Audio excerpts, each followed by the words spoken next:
встретился с русалкой своей над тихою летней ракою, зоркою ранішній той.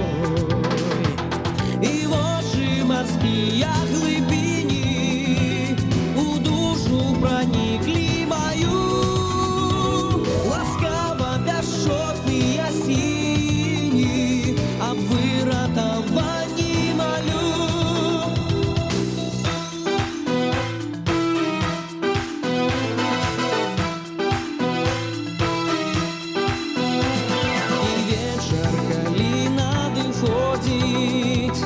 И раницей той весновой русалка по березе ходит, смеется и плачет живой.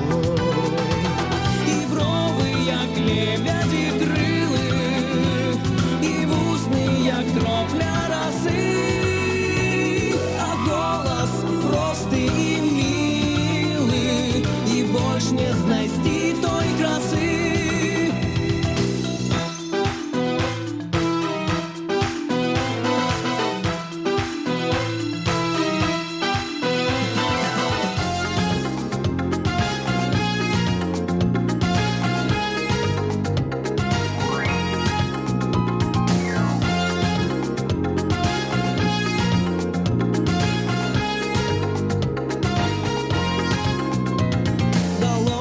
Моей докранулась, и в усно кранулась моих, ласкаво сама пригорнулась, и мы застались вдвоих.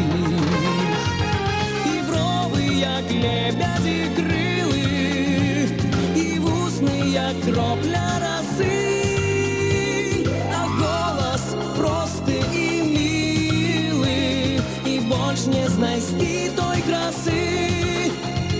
І брови, як лебеді